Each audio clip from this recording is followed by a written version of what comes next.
하나님 아버지, 오늘도 저희들을 주의 이름으로 모이게 하시고 말씀 앞에 서게 하시니 감사드립니다. 주께서 주시는 생명의 떡을 마음껏 먹는 시간이 되게 없소서. 예수님 이름으로 기도드립니다.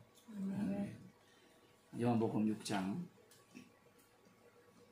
26절 지난주 말씀드렸고, 이 사람들이 예수님을 찾는 이유가 표적을 본 까닭이 아니라 떡을 먹고 배부른 까닭이다, 그렇게 예수님이 말씀하시면서 썩는 양식을 위하여 일하지 말고 영생하도록 있는 양식을 위하여 하라, 이렇게 말씀을 하셨습니다.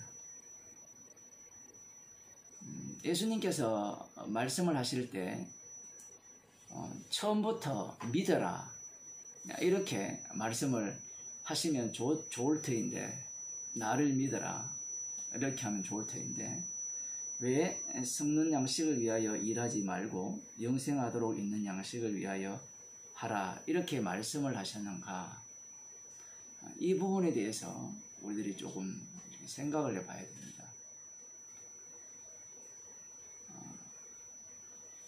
출애굽기 16장에 그 만나가 내리는 그 사건이 나옵니다. 그 만나를 하나님께서 내리신 이유가 이스라엘 백성들이 원망을 했죠. 그 출애굽기 16장을 한번 봅시다. 비도 오고 그러니까 뭐 혼난 것 같은데, 여기 보면 엘림을 떠나, 엘림은 굉장히 머물만한 살만한 곳인데 거기에 정착지를 두시지 않고 불과 구름 기둥이 그들을 인도하여서 신광야 그쪽에 이르러서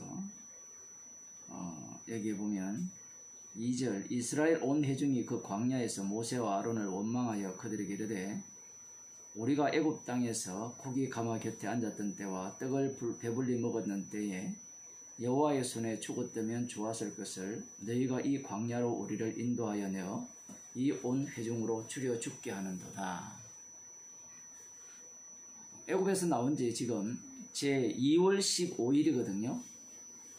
1월 14일 밤, 그러니까 거의 한 1월 15일 날 출발했다 치면 2월 15일이니까 거의 한 달 정도 지났죠. 한 달이 100년 같을 수도 있고요. 사람에게는 뭐 한 달이 뭐 몇 초같이 지나갈 수도 있는데, 잠깐만요. 이스라엘 백성들이 이 광야길 한 달 정도 지났습니다. 거의 2월 15일이라 이렇게 말씀하고 있으니까 그 한 달이라는 기간이 얼마나 길었겠어요. 광야길이었으니까. 물론 뭐 며칠 상간에는 그 홍해를 가르는 그런 어떤 기적도 맛보고 그랬지만, 내가 예상한 길들이 앞길에 펼쳐지면 그 길은 별로 멀지가 않게 느껴지겠지만, 내가 원하지 않는 길을 계속해서 이렇게 인도를 가게 된다면 그것도 원하지 않는 길인데, 그 길이 뭔가 내가 원하는 바들을 계속해서 쏟아내주는 길, 내 마음속에 바람이 일어나기 전에 그러한 일들이 일어난다면 뭐 별로 어려움이 없을지 모르지만, 지금 하나님께서 인도하시는 이 광야길은 이스라엘 백성들이 원망이 나올 수밖에 없는 그러한 상황입니다. 그러한 상황으로 계속해서 지금 하나님께서 몰고 가시는데, 이들이 이 한 달 정도 지나니까 갑자기 집밥을 먹고 싶은 거예요. 이거 맨날 사 먹어보면 처음에는 좋은데 그 며칠 지나지 않으면 별로 맛이 없어요. 지금 요즘 날씨 덥잖아요. 더우니까 저희들도 아침에 여기 나가서 빵 사 먹는데, 만두하고 죽하고 이렇게 사 먹는데 아직까지는 괜찮아요. 이틀밖에 안 먹었기 때문에. 근데 뭐 계속 먹으면 이게 뭐 먹고 싶은 마음이 생기겠습니까?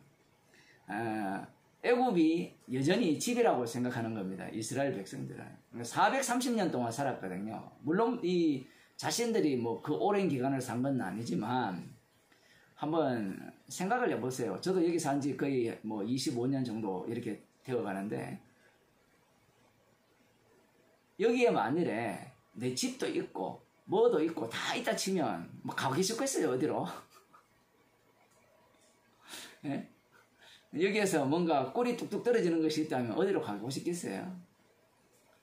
그 이스라엘 백성들 자체가 애굽에서 나오고자 하는 마음이 없었습니다. 그걸 분명히 해야 돼요. 바로왕이 내어 쫓아서 나왔거든요.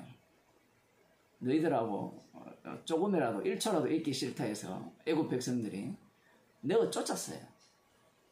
내어 쫓기는 가운데 언금 내놔라 이렇게 이야기하려니까 그래 이거 빨리 갖고 꺼져 이 얘기거든요.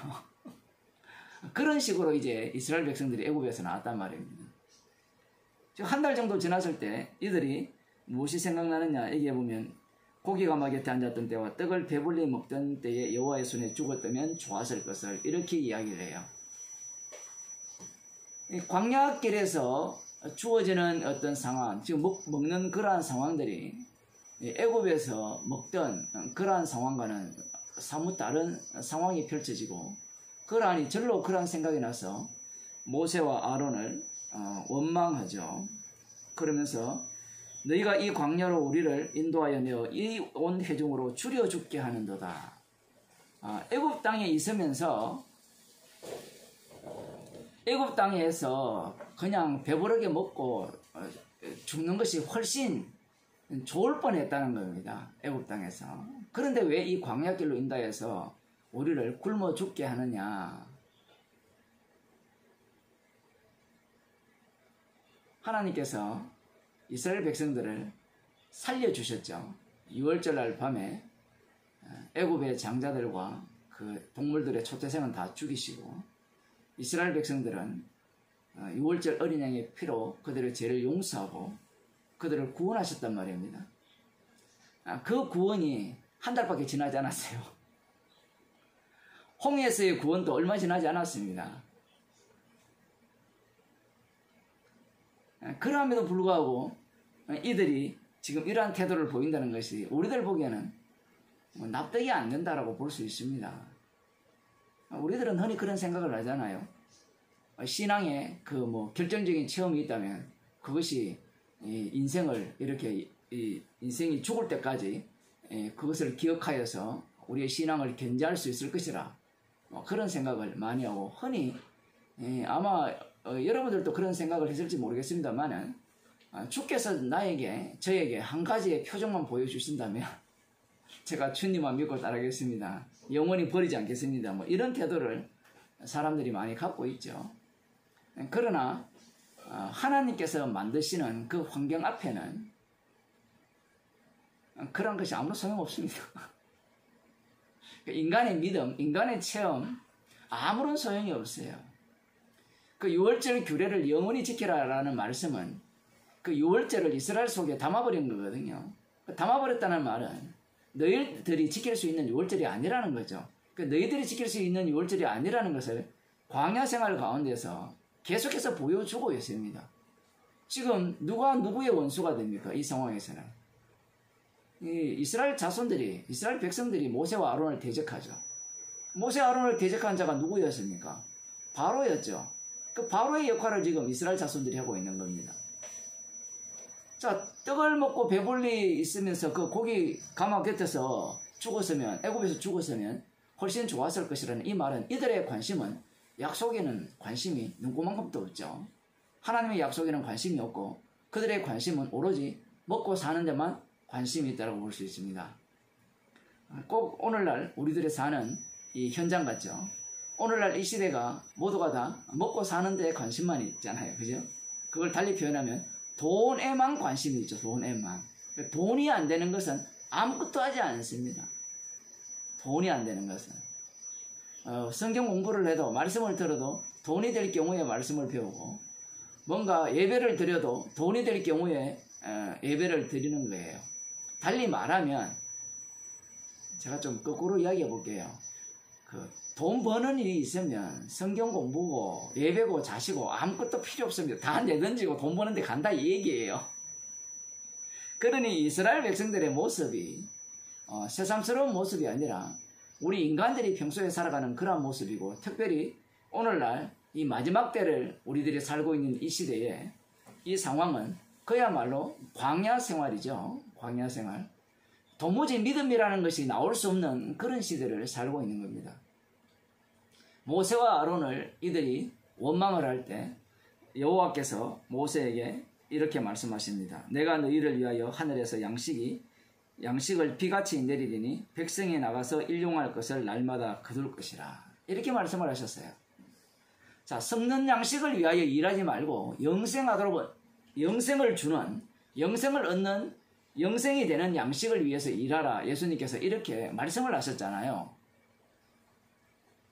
그러면 이들이 이전에 이 광야 생활에서의 만나를 그들은 기억하고 있거든요, 지금. 왜냐하면 물고기 2마리와 보리적 5개로 자신들이 먹었기 때문에. 모세가 예언한 그 선지자, 나 같은 선지자를, 신명기 18장입니까? 거기에 보면 나와 같은 선지자 하나를 세울 것이라는 그 예언대로 예수님이 모세와 같은 선지자로 오셔서 자기들에게 양식을 주실 것이다 라고 그렇게 생각을 한 거죠.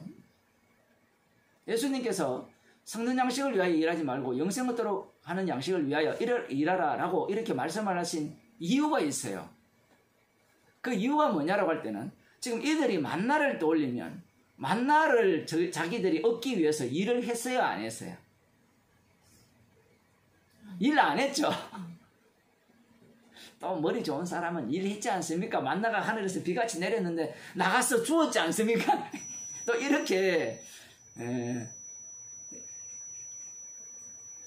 오늘 이 보안기가 완전히 말씀 잘하는데 해방꾼을 하네요. 그래도 뭐 주님이 만드신 상황이니까 이 만나가 비같이 하나님께서 내려주셨거든요. 내려주실 때 그들이 한 일은 뭐였습니까? 원망이었죠. 바로왕 같은 짓을 그들은 했습니다. 설마 썩는 양식을 위하여 일하지 말고 영생 얻도록 얻는 양식을 위하여 일하라니까 이들이 나가서 죽는 일을 할까요? 그렇게 뒤에 보면 생각할 수도 있는데 지금 왜 예수님께서 이렇게 말씀을 하셨느냐 라는 겁니다. 그 당시에 이 유대인들이 어떤 생각을 갖고 있느냐라고 할 때는 유대인들이 하나님 나라에 들어가려면 어떤 일을 해야 된다라는 것밖에 알지 못해요. 그것은 구약 율법 자체가 그렇게 구성되어 있죠. 영생을 얻는 비법은 율법대로 사는 것뿐입니다. 그래서 내 쪽에서 무언가를 하는 것 외에 천국에 들어갈 방법이 없어요. 만일에 내가 말씀이 요구하는 바대로 살지 아니하면 결코 천국에 들어갈 수 없고 하나님 나라에 들어갈 수가 없습니다. 그러한 어떤 의식으로 이들은 무장되어 있는 거예요. 이것은 단순히 유대인들만의 사고방식이 아니라 선악과를 먹은 자들의 사고방식입니다. 선악과를 먹은 자들의 특징이 무엇이냐라고 할 때는 무엇을 해야 영생을 얻을 수 있다라고 생각을 하는 거예요.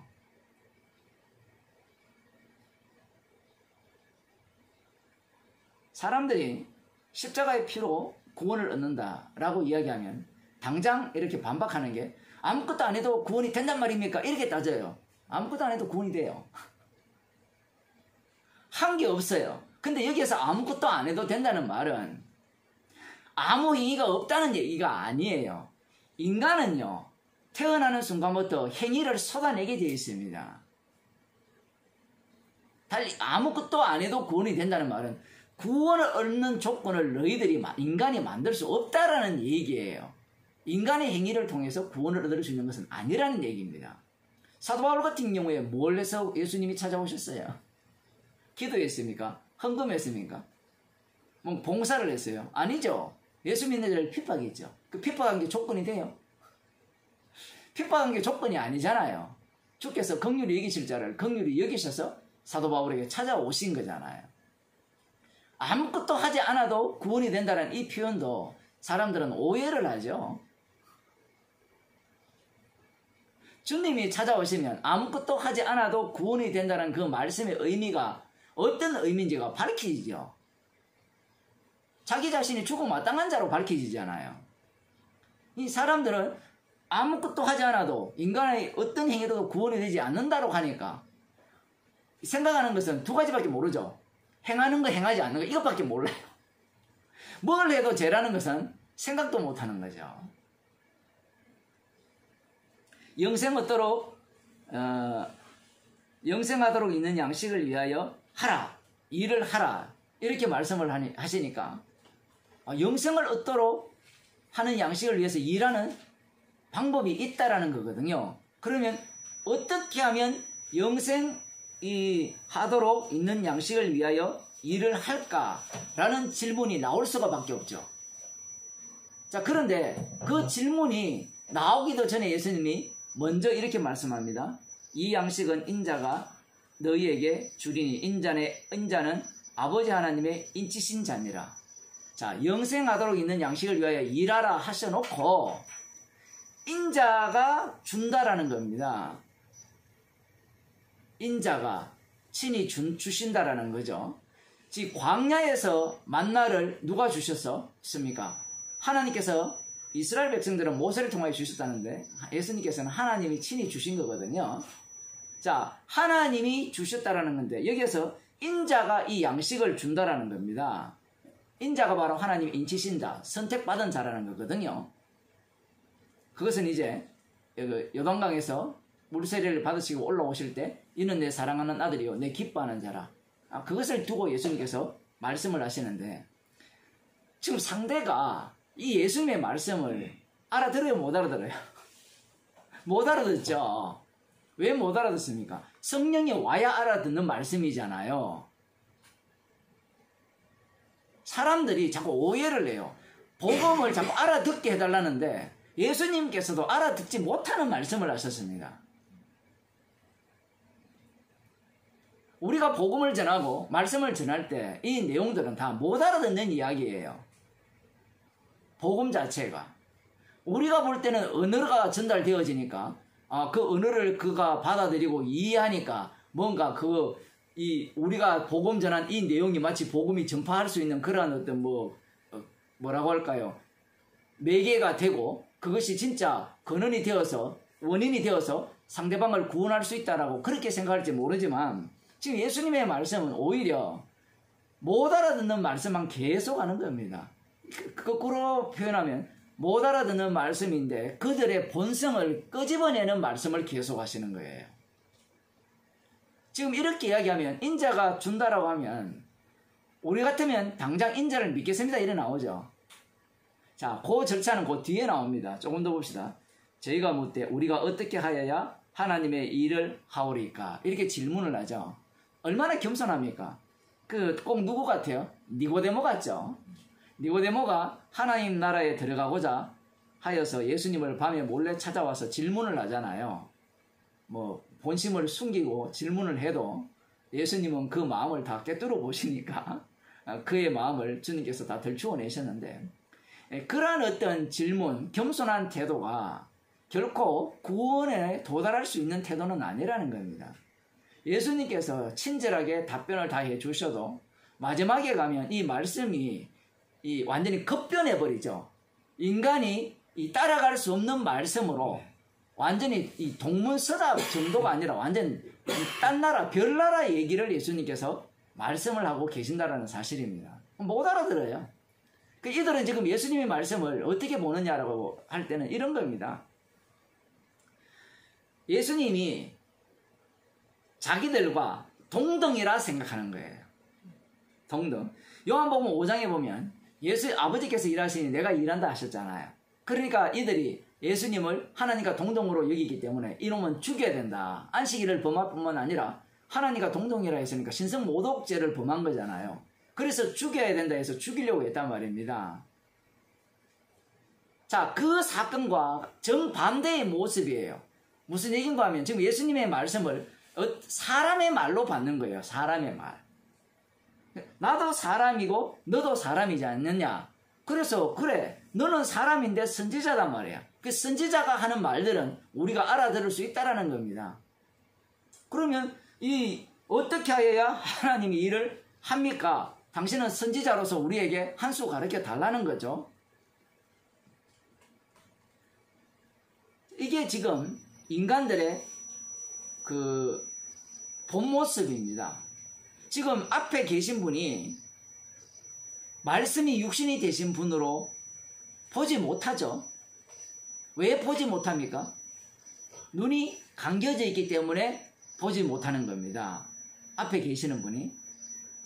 지금 예수님은 그들을 만든 창조주시죠. 그분이 지금 말씀을 하실 때 이 피조물인 인간들이 그 말씀을 알아들을 수 있느냐라고 할 때는 못 알아들어요. 못 알아들어요. 창세기에 보게 되면 하나님께서 그 남자와 여자를 만드시고 생육하고 번성하고 땅에 충만하라 하셨잖아요.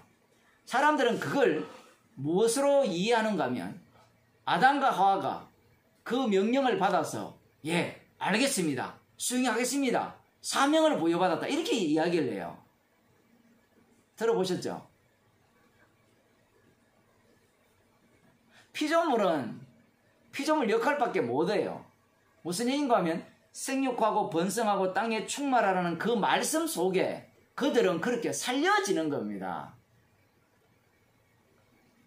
그리고 이 선악과를 먹지 마라, 먹는 날에는 정령 죽으리라 했을 때 인간에게는 선택의 여지가 있다고 생각하는데 인간들은 그 말씀이 이루어져야만 그 말씀의 의미를 알아요.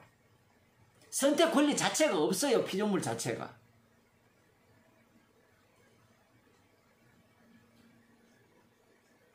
왜 그런 식으로 그러면 목사들이 해석을 하느냐, 그런 말씀들을 해석하느냐 할 때는 자기가 신이기 때문에 그래요.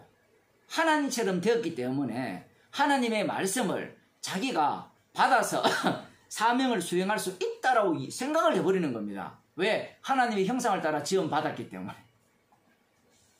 이 말이 정말 웃기죠. 하나님의 형상을 따라 지원받았기 때문에 하나님의 말씀을 알아들어서 그 말씀대로 수행할 수 있다. 이런 식으로 해석을 하는 거예요. 그럴 것 같으면 하나님의 형상을 따라 지원받을 것 같으면 선악을 아는 지식도 하나님 다 주시지 왜 안 주셨습니까?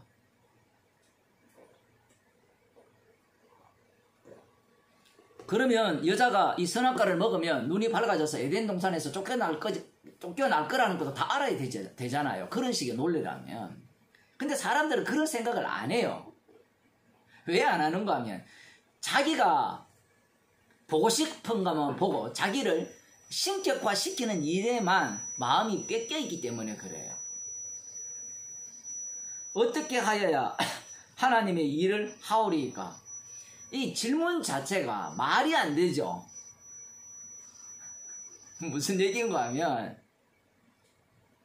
하나님의 일이라는 것은 하나님의 일이잖아요. 말 그대로. 그럼 하나님의 일은 누가 하죠? 하나님이 하시죠. 이스라엘 유대인들의 지금 문제가 뭔가 하면 구약의 선지자들을 예를 듭시다. 자, 선지자들이 하나님의 일을 했죠. 선지자들이 했습니까? 하나님께서 하셨습니까? 이게 분간이 안 되는 거예요. 그들 눈에는 사사들이 하나님의 신이 임해서 하나님의 일을 하죠. 하나님의 일을 할 때 그들의 눈에는 누가 했다라고 보는가 하면 사사가 했다라고 봐요. 그러니 자신들도 하나님의 일을 할 수 있다라고 생각하는 겁니다. 놀라운 것은 하나님의 신이 임한 그들이 자기가 하나님의 일을 할 수 있다고 하니까 하나님이 그 할 수 있다는 것을 쳐내버리죠. 입다도 그러했고 삼손도 그러했잖아요. 그죠? 나라는 인간이 들어가서 하나님의 일에 개입되는 순간 그 나를 주님이 죽여버립니다. 삼손 사건 전에 입다가 등장하잖아요. 입다가 분명히 하나님의 신이 임했고 하나님이 붙인다고 하셨는데 붙이시면 돌아올 때 내 집에서 1번 타자로 나오는 사람 누가 되었든지 제가 그를 희생번트로 죽이겠습니다. 이렇게 나오는 거예요. 왜 하나님께서 이렇게 일을 하시는가라고 할 때는 너는 아니라는 겁니다. 그럼 누가 이 전쟁을 하시냐 할 때는 희생물이 전쟁을 하고 그 희생물은 최종적으로 십자가에 달리시는 유월절 어린 양 되신 예수 그리스도가 이 십자가로 승리하신다는 것을 미리 구약에서는 이 육적으로 보여주는 거예요. 삼손도 마찬가지죠. 그 삼손을 이들이 모를 리가 없잖아요. 삼손이 하나님 일을 했습니까? 예, 했죠. 어떻게 했습니까? 삼손은 하나님 일의 방해꾼이었습니다. 그러면 삼손이 하나님 일을 했습니까? 하셨죠. 네, 맞습니다. 하나님의 일은 하나님께서 죄인 삼손을 통하여서 하나님이 친히 하셨죠. 신약에도 마찬가지입니다. 성령의 일이죠. 이 사도행전을 우리가 주일날 설교를 통해서 보고 있지만 성령의 인도하심을 따라서 하는 일이잖아요. 그러면 그 일이 사도들의 일입니까? 성령의 일입니까? 성령의 일이죠. 그러면 사도들은 뭘 했습니까? 성령의 일. 주께서 홀로 일하심을 증거하는 정인. 그 십자가의 능력이 계속해서 지금도 그대로 실제화되고 있다는 것을 보여주는 정인으로서의 사도들입니다. 자기들이 한 것이 아니죠. 지금 이 유대인들이 영생하도록 있는 양식을 위하여 일하라 하니까 이들이 아는 것은 일하는 것, 영생을 얻기 위해서 일하면 되네요 라는 생각을 갖고 질문을 하는 거예요. 그러니까 구약을 얼마나 엉터리로 보느냐라는 겁니다. 제가 말은 엉터리를 했지만 실제로 이들이 보는 게 정상이죠. 자, 율법을 누가 주셨어요? 하나님이 시내산에서 히브리서에 보면 예수님이 주셨거든요. 예수님이 친히 율법을 주셨어요. 누구에게 주셨습니까? 이스라엘에게 주셨죠. 그러면 그 율법을 누가 지켜서 완수해야 됩니까? 우리가 좋아하는 상식, 이스라엘이 지켜서 완수해야 되죠. 성경을 읽어보면 율법을 하나님 자신에게 주셨다는 말씀이 있어요? 없잖아요. 모세가 율법을 갖고 내려와서 이스라엘 백성들에게 주잖아요. 그러면 당연히 그 율법을 누가 지켜야 되느냐 할 때는 이스라엘 자손들이 지켜야 되는 율법이라 생각할 수밖에 없는 겁니다. 그러면 하나님께서 왜 그렇게 주셨느냐 할 때는 그들이 모두가 다 죄 아래 가두어져 있다라는 겁니다. 로마서에 하면 이미 율법이 오기 전에 사망이 왕노릇했죠. 사망이 왕노릇했다는 것은 죄가 왕노릇했다는 증거입니다. 그럼 율법을 주셔도 여전히 죄가 왕노릇했다는 거고 오히려 율법을 주심으로 말미암아 너희는 율법을 지킬 수 없는 자요. 너희들은 모두가 다 죄 아래 가두어져 있다라는 것을 드러내시기 위해서 율법을 주셨다는 겁니다. 그런데 구약에 그런 내용이 없어요. 그건 사도 바울의 해석이라는 거죠. 예수님의 해석이라는 겁니다. 신학자들이 그렇게 생각을 해요. 과연 그렇습니까? 왜 그렇게밖에 못 보느냐 할 때는 그들이 육에 속했기 때문에 그래요. 지금 이 유대인들이 어떻게 해야 하나님의 일을 하오리까? 라고 질문을 할 때 이 구약이라는 하나님의 말씀이 배경으로 깔려있죠. 깔려있으니까 하나님의 일을 우리들이 해야 된다는 겁니다. 마치 율법을 주셨을 때는 율법을 우리들이 지켜야 된다는 방식과 동일한 방식을 갖고 있는 거예요. 영생을 얻는다고 하니까 율법도 지키면 어떻게 되었어요? 영생을 얻는다고 나오니까 율법을 지켰잖아요. 요한복음 5장 그 부분에 보면 성경을 상고하는 이유가 영생을 얻기 위해서 상고한다 했잖아요. 그죠? 그러면 똑같습니다. 성는 양식을 위하여 일하지 말고 영생하도록 있는 양식을 위하여 일하라. 이렇게 예수님께서 말씀을 하시니까 어떻게 하면 하나님 일을 하면 됩니까? 어떻게 하는 것이 하나님의 일입니까? 이렇게 질문을 하죠. 그러니까 예수님이 그들의 질문에 답변을 어떻게 하시는가 하면 하나님의 보내신 자를 믿는 것이 하나님의 일이니라. 이렇게 대답을 하십니다. 예수님의 대답이 예수님의 지금까지 하신 말씀들이 다 진리죠. 예수님께서 하신 모든 말씀들이 진리잖아요. 예수님이 의도적으로 함정을 파기 위해서 하신 말씀이 아닙니다. 문제는 듣는 자들이 육이기 때문에 영의 말씀을 육으로 이해하면서 자기 쪽에서 그 말씀을 해석해 들어가는 거예요. 이들이 지금 예수님의 말씀을 못 알아들은 이유가 헬라어를 몰라서 아람어를 몰라서 그래서 못 알아듣는 게 아니에요. 육이기 때문에 그래요. 육이 갖고 있는 육의 언어는 모두가 다 이 언어는 다 자기를 위한 언어예요. 갓난아기가 말을 하기 시작할 때부터 그 언어 자체가 전부 다 누구를 위해서 언어를 이렇게 막 쏟아냅니까? 아부터 시작해가지고 자기를 위해서 쏟아내죠. 그건 그냥 모든 거 동물들도 마찬가지고 인간 자체가 그렇게밖에 안 나와요. 언어 자체가. 그런데 주님께서는 그 인간을 위한 그 언어를 이 주님의 언어로 바꿔버립니다. 그런데 무슨 수로 인간들이 그걸 따라갈 수 있어요? 태어날 때부터 자기밖에 모르는데. 예수님의 말씀을 알아들었잖아요. 영생하도록 있는 양식을 위하여 일하라니까 어떻게 하는 것이 하나님의 일을 하는 겁니까? 라고 질문을 하잖아요. 못 알아들은 게 아니에요. 근데 못 알아들었죠.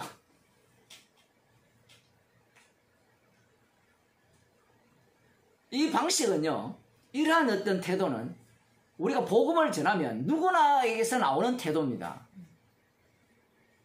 어떻게 해야 됩니까? 라는 이것밖에 물을 수가 없어요. 그러면 예수님이 답변을 하잖아요. 하나님의 보내신 자를 저희가 볼 때 하나님의 보내신 자를 믿는 것이 하나님의 일이니라. 이렇게 예수님이 답변을 하십니다. 아마 우리 같으면 당장 믿겠다고 덤벼들죠. 그런데 유대인들은 구약이라는 율법, 선지자들의 예언이 이들의 머릿속에 가득 차 있기 때문에 그것이 하나님의 일이라고요. 좋습니다.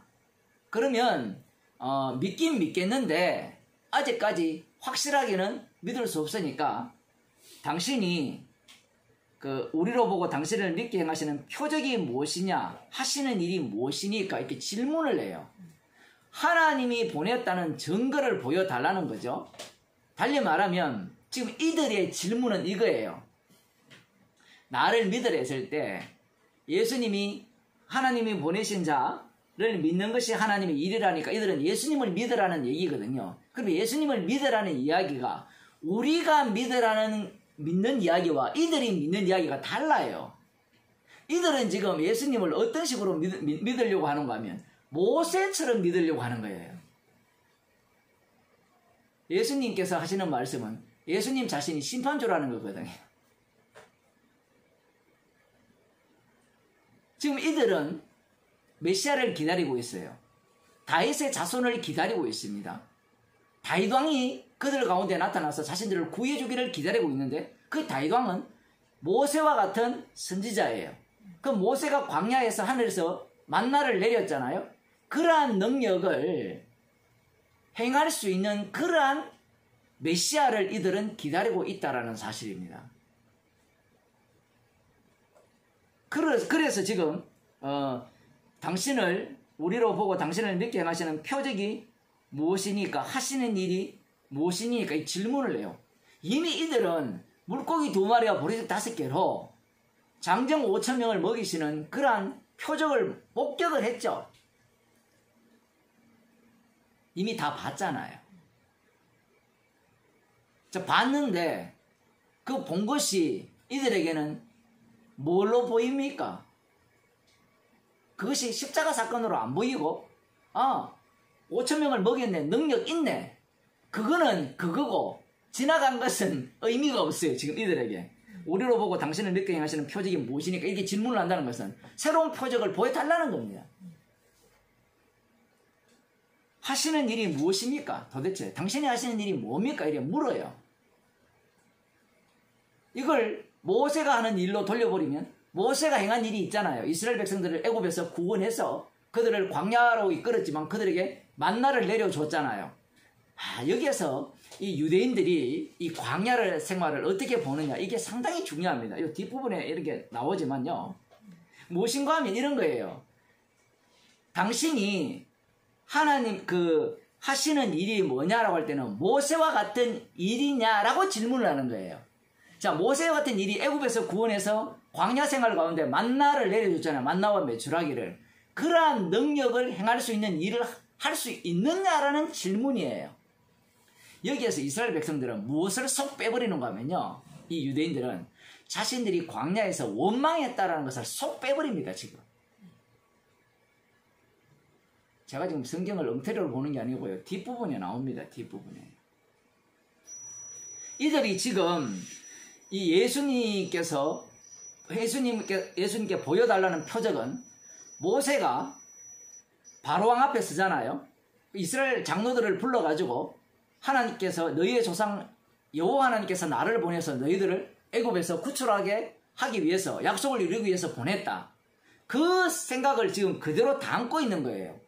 당신이 만일에 모세가 보낸 그 선지자라면 틀림없이 모세와 같은 뭘 보여줄까요? 기적을 보여주죠. 모세가 먼저 선수를 치잖아요. 그들이 나를 안 믿을 거라는 겁니다. 그래서 하나님께서 이 지팡이가 뱀이 되어서 이 지팡이로 변하는 그 기적과 손이 문둥병자가 되었다가 다시 깨끗해지는 이 기적과 그리고 또 하나는 물이 피가 되는 이 세 가지 기적을 미리 갖고 가잖아요. 선제적으로 보여줍니다. 그들이 요구하기도 전에.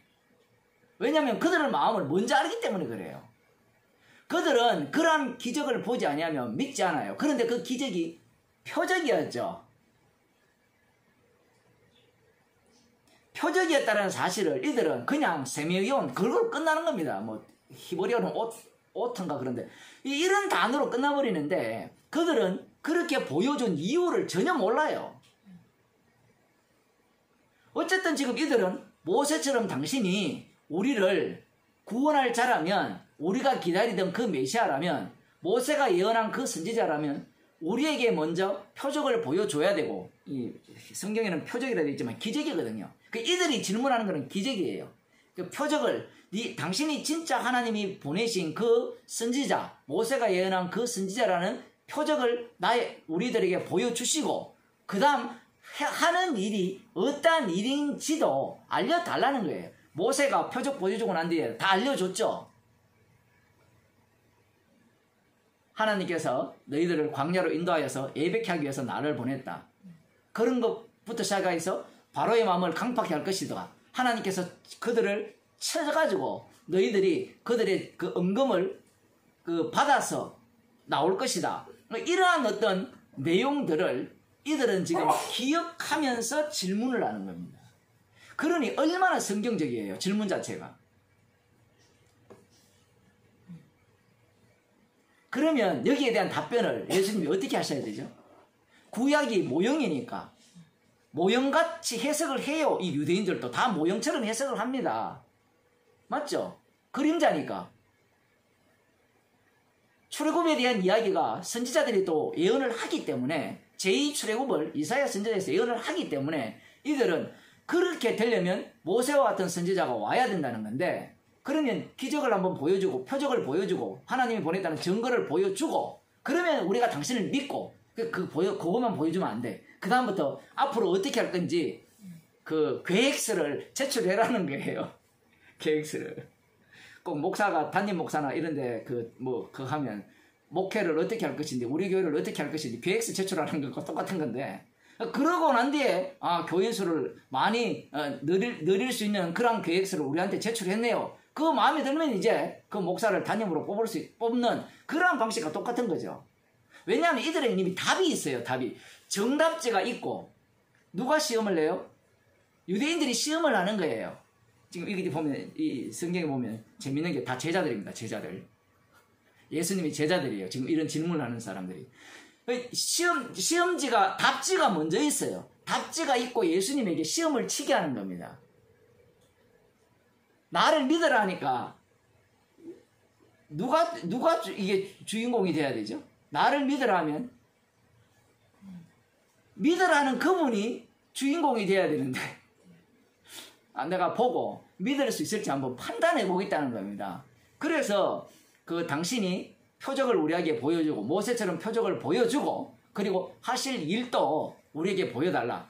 이 이야기는 뭔가 하면 이 로마 제국에 압제하여서 어떻게 우리를 출애굽시켜서 출애굽할 게 없죠. 이들은 지금 애굽에 있지 않으니까 영적으로 애굽이잖아요. 표현하면 그것까지도 다 생각해요. 그렇게 되려면 이 시온산 중심으로 새로운 그 하나님 나라가 만들어지려면 거기에 대한 예수님의 계획이 나와야 될 거 아니에요. 우리들을 어떻게 끌어모으고 어떻게 전쟁을 할 거고 뭐 이런 식의 뭐 그러한 어떤 조금이라도 그러한 모습을 보여줘야 된다는 겁니다.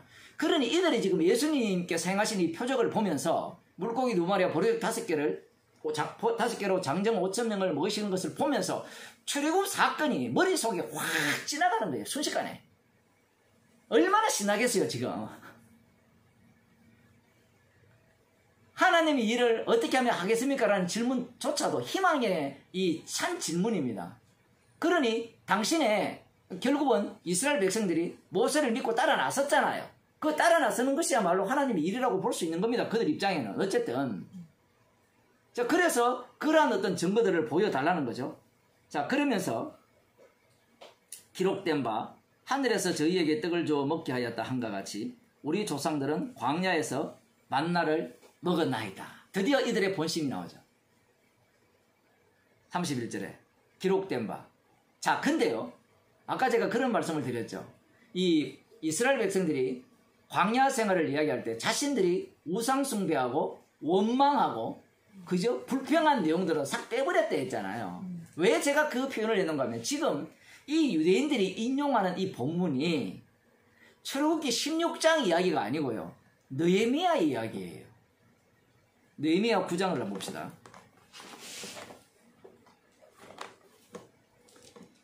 느헤미야 9장 15절.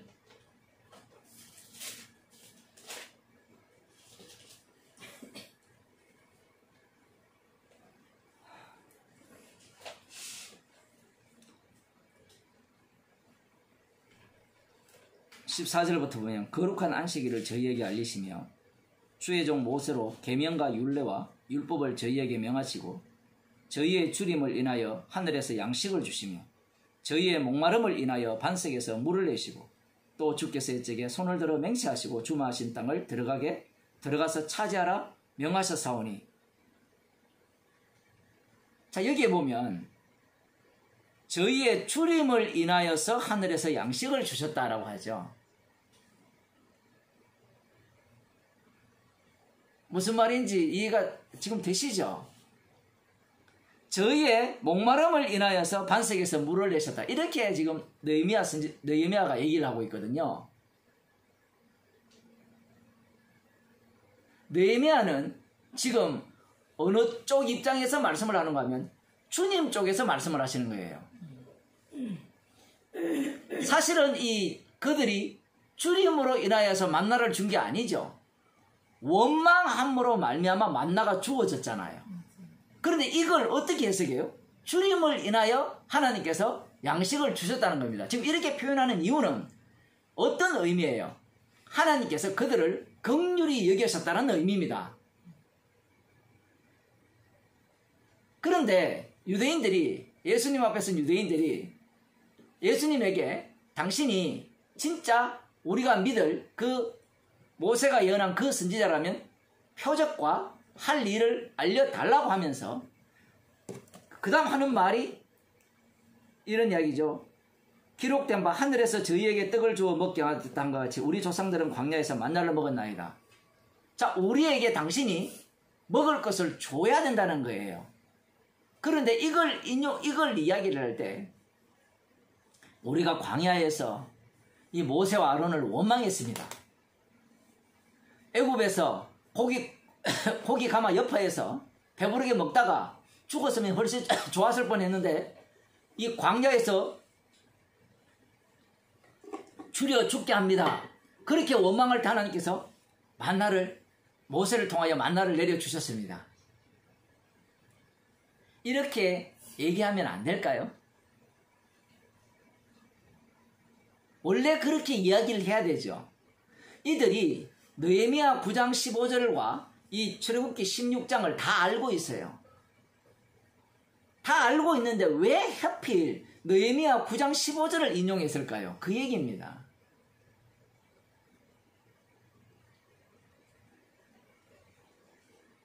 하나님은 누구 편이에요? 우리 편이에요. 지금 만나를 내린 그 사건, 느헤미야 그런 본문들을 이해를 할 때 하나님은 이스라엘 편으로 해석을 하는 거예요. 여호와의 이름을 증거하기 위해서 하나님께서 의도적으로 그 광야길로 내모셨고 원망을 나오게 하셔서 그 유월절 어린 양의 피 공로의 그 의미가 얼마나 크고 깊고 높은가를 이렇게 드러내시기 위해서 그렇게 하나님께서 그 사건 속으로 내몰으셨는데, 이들은 그러한 모든 것들을 누구 중심으로 해석하느냐 할 때는 자기 중심으로 해석을 하는 거예요. 이것은 그 주일날 제가 설교를 했지만 서대환 집사님이 구약을 설교를 할 때 우상숭배 끝이 우상숭배 한마디로 나를 위한 여호와 하나님이라는 거고 나를 위한 성전이라는 거예요. 그게 우상숭배거든요. 이들이 출애굽기 16장이 오리지널이잖아요. 그러면 그 본문을 갖고 우리는 이렇게 원망을 했는데 하나님께서 모세를 통하여서 하늘에서 만나를 내렸었습니다. 그 원망했다는 말은 우리는 죽어 마땅한데 우리는 하나님의 심판을 받아 마땅하잖아요. 사실은 출애굽 사태를 보면 여호와의 밤에 그들은 죽어 마땅하죠. 어떠한 자들과 똑같습니까? 지금 얼마나 강팍한 마음을 계속해서 보입니까? 끊임없이 강팍한 모습을 보여요. 10번이나 배역하거든요. 이들이 민수기에 그게 나옵니다. 10번이나 하나님을 배역했다고. 10번 이상인데 하나님께서는 10번이라는 표현을 쓰므로 말미암아 이 애굽에 내린 10가지 재앙과 이렇게 동일화시키는 거예요. 이스라엘 백성 자체가 바로왕과 같이 똑같이 강팍해요. 강팍한데 그들 위에 하나님의 긍휼이 임했다라는 얘기거든요. 그런데 이들은 그걸 수용 못해요. 그러니 과거 역사가 전혀 이들에게는 교훈이 안 된 겁니다. 만일에 제대로 교훈이 되었다면 우리는 죽어 마땅한데 하나님께서 긍휼을 베풀어 주셨다. 모세를 통하여서 우리에게 긍휼을 베풀어 주셨다. 이렇게 들어가야 되는데 살려줬다는 것은 유월절 어린 양의 고기를 먹였다는 얘기거든요. 제가 지금 과격한 해석을 하는 게 아니라 유월절 어린 양의 피를 문에 바르고 그리고 고기를 불에 구워 먹었잖아요. 그래서 그들이 살아났잖아요. 죽음의 사자가 그들의 집을 넘어갔잖아요. 그래서 유월절이잖아요. 꾸위의 제의제잖아요. 그래서 그 유월절인데 광야도 마찬가지죠. 그들은 하나님께서 만나를 내려주지 않으면 굶어 죽습니다. 굶어 죽는데 하늘에서 만나를 내렸다는 것은 유월절 어린 양 고기를 주셨다는 얘기예요. 그걸 주셨다는 것은 우리는 죽어 마땅하다는 이야기입니다. 근데 그들의 해석은 그걸 먹고 살았다는 거죠. 살아 마땅하다라고 해석을 하는 겁니다. 그러한 해석법을 지금 이들이 갖고 있는 거예요. 이들이 이러한 해석법을 갖고 있다는 것은 오늘날 성경을 읽는 모든 사람들이 이 해석법을 갖고 있는 거예요. 성경을 해석할 때 모두가 다 자기한테 유리한 쪽으로 해석을 하죠. 어제 말씀 공부를 하면서 그 서울 골방교회 그 말씀을 나누면서 제가 그런 말씀을 들었거든요. 그 지난주에 제가 이런 얘기를 했대요. 우리 11제자가 모두가 다 가룟 유다다, 예수를 팔아먹은 자다, 이렇게 표현한 것에 대해서 상당히 낯설어 했습니다. 그래서 어제 질문을 하더라고요. 그게 무슨 말이냐.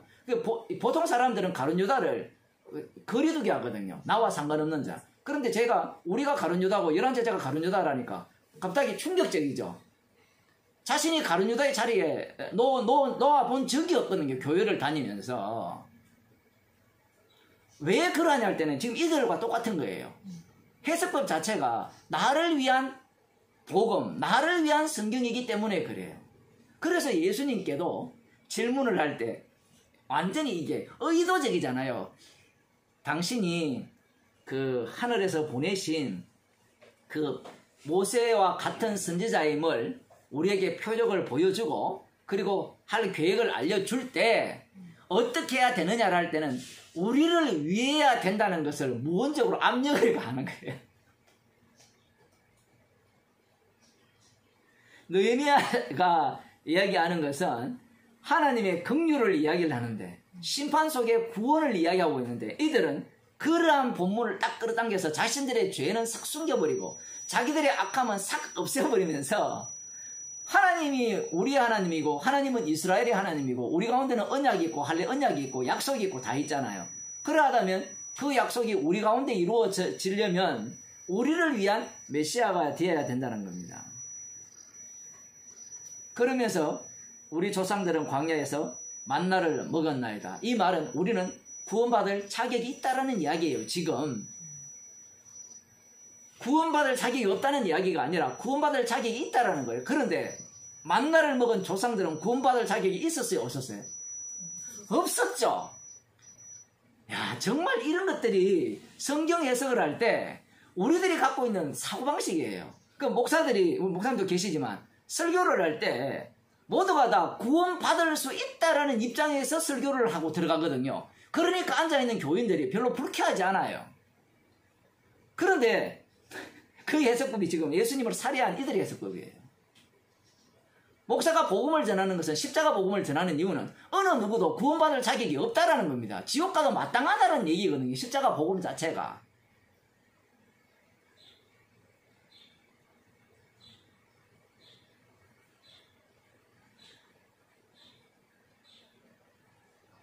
예수께서 이르시되 내가 진실로 진실로 너희에게 이르노니 하늘에서 내린 떡은 모세가 준 것이 아니라 오직 내 아버지가 하늘에서 내린 참떡을 너희에게 주시나니 하나님의 떡은 하늘에서 내려 세상에게 생명을 주는 것이니라. 예수님의 말씀이 되게 어려워요. 이 연결고리가 갑자기 확 바뀌어요. 예수님께서 이 말씀을 하셨을 때 하나님께서 모세를 통하여서 만나를 내려주셨구나.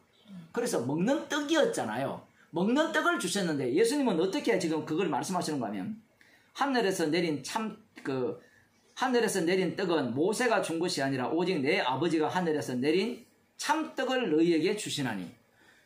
만나는 모세가 준 게 아니에요. 그런데 유대인들은 모세가 줬다라고 생각을 하는 거예요. 모세가 준 것과 하나님이 직접 준 것의 차이가 뭐냐라고 할 때는, 하나님이 주셨다 할 때는 하나님이 친히 자기의 목숨을 대속물로 준다는 내용이 깔려 있습니다. 당신은 뭐 그렇게 뛰어넘으면 이거 성경을 어떻게 해석하느냐, 지금 그 얘기를 하고 있는 거예요. 그런데 이 유대인들은 모세를 통해서 떡을 줬다는 거예요. 떡. 그래서 예수님이 너희들이 지금 그 광야에 내린 그 만나 사건을 너희들은 지금 어떤 식으로 해석하냐라고 할 때는 모세가 이 땅에서 생존케 하기 위해서 떡을 줬다라고 생각을 하는 거예요. 그런데 신명기에 보면 사람이 떡으로 사는 것이 아니라 하나님의 입에서 나오는 모든 말씀으로 살게 하라면 이렇게 말씀을 하거든요. 그 말씀의 의미를 이들은 어떻게 해석합니까? 율법을 지킴으로 산다, 이렇게 들어가거든요. 그런데 율법을 지킴으로 사는 것이 아니라 말씀이 육신이 되시잖아요. 말씀이 육신이 되시니까 그 육신 되신 분이 자기 몸을 대속물로 내어주심으로 친히 자신의 살과 피를 먹고 마시게 하셔서 구원을 해주시는 거거든요. 예수님의 몸이 하늘로부터 오신 그 말씀이 육신이 되신 그분이 생명의 떡이라는 말씀을 지금 예수님께서 하고 계신 겁니다. 황당무계한 얘기죠. 지금 그들의 입장에서는. 복음 자체가 얼마나 이 황당한 이야기입니까? 이 십자가 복음 자체가.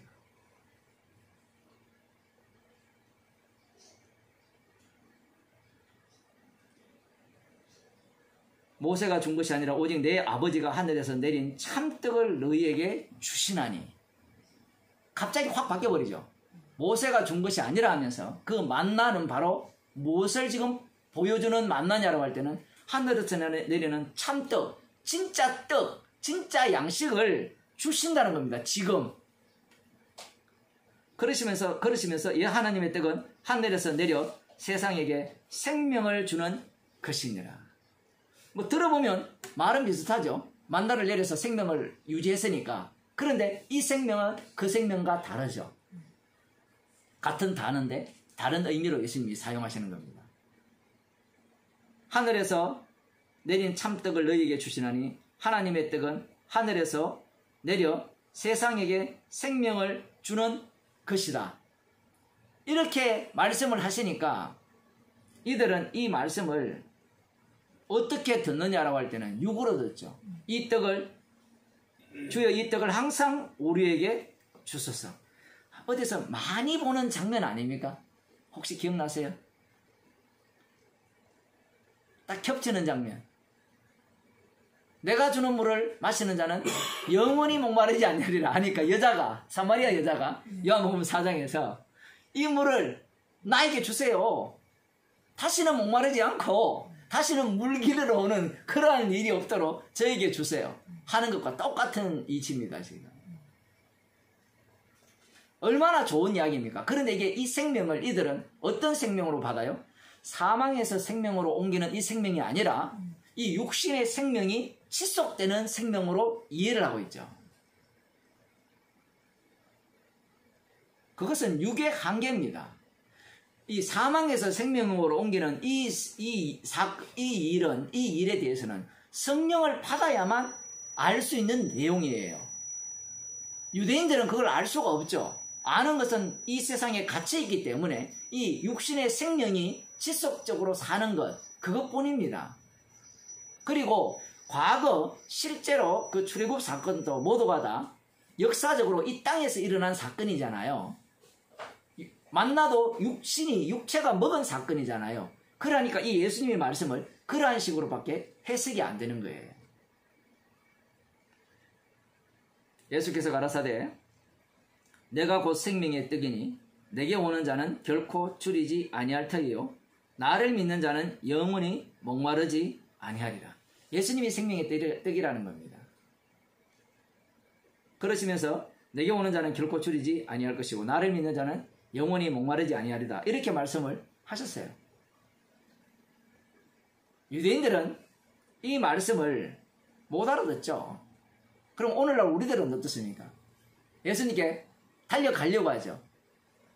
달려가고 곧장 예수님께 가서 생명의 떡에 먹으려고 하죠.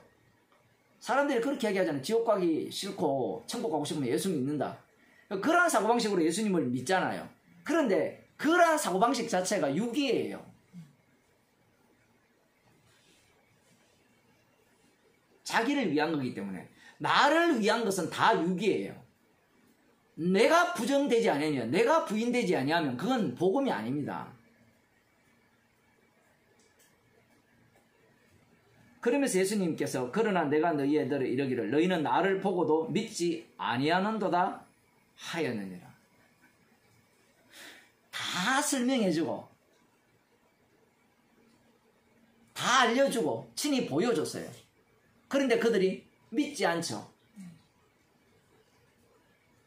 왜 믿지 않습니까? 답을 갖고 있기 때문에 그래요. 자기들이 이미 하나님이기 때문에 자기들 기준에 부합해야 된다는 겁니다. 자, 예수님께서 나를 믿는 자는 영원히 목마르지 않는다고 내가 곧 생명의 떡이라고 할 때 여기에서 말씀을 딱 멈춰버리면 사람들이 믿겠습니다라고 나오겠죠. 왜냐하면 지금 이들은 나름대로 예수님을 따르는 자들이거든요.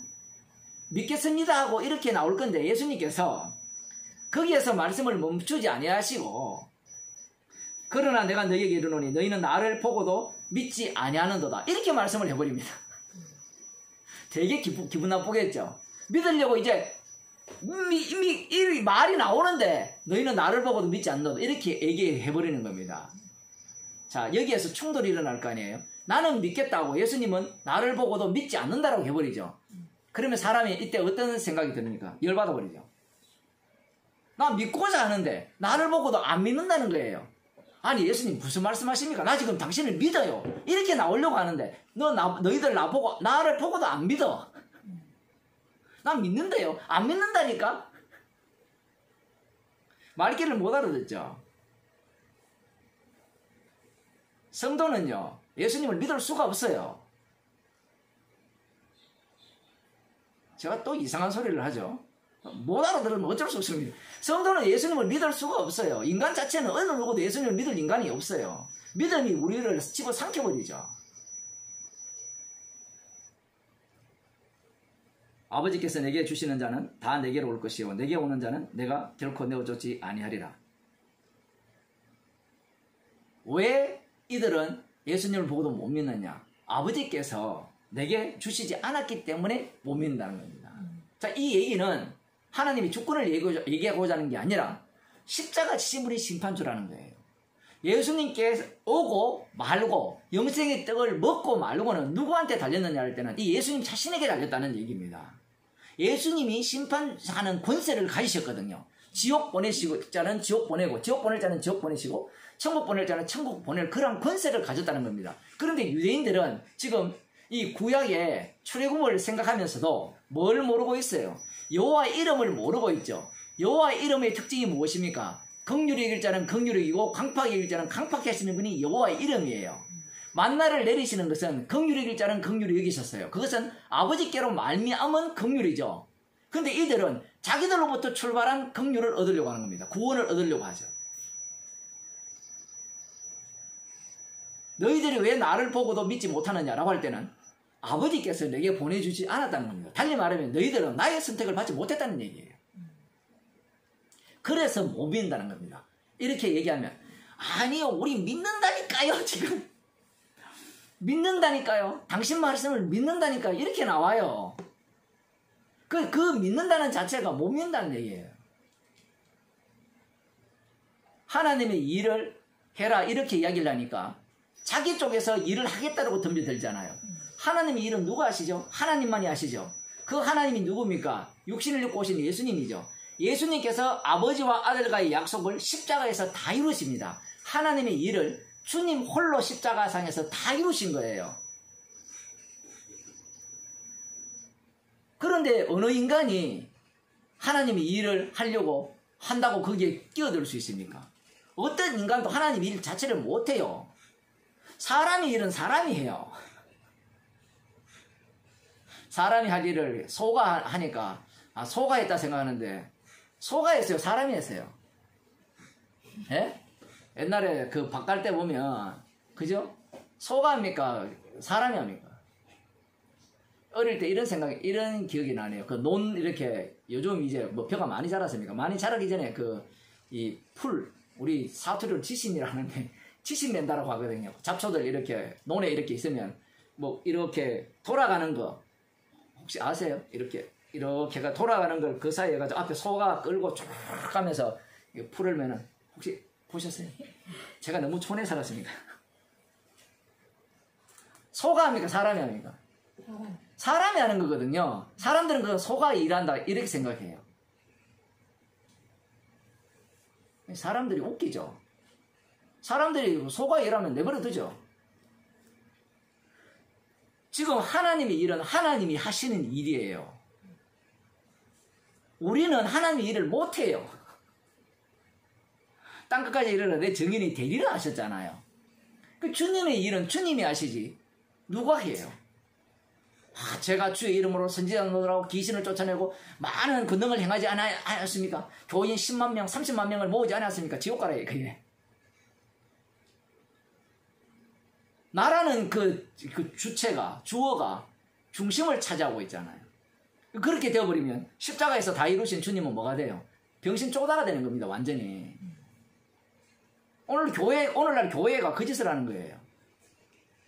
다 주의 이름으로 지가 하는 거예요. 지가 전도하고. 간증함 들어보세요. 다 지예요, 지. 십자가가 안 나와요. 새롭게 하소서 한번 보세요. 얼마나 웃깁니까? 십자가에 피 흘리면 완전히 개무셔버리잖아요. 십자가에서 다 이루어졌다는 그 값으로 산, 그 값이 나와야 되는데 이 값은, 피값은 하나도 안 나오고 내가 어떻게 되었는지 그것만 나오는 겁니다. 피값은 나온다면 나는 죄인 중에 개수라는 거예요. 말로만 그런 것이 아니라 뭘 해도 죄라는 겁니다.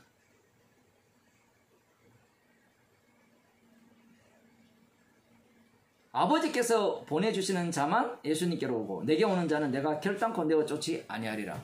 당연하죠. 주님은 절대로 내어 쫓지 않습니다. 예수님께로 오는 자는. 왜냐하면 예수님의 자기 선택이기 때문에 그래요.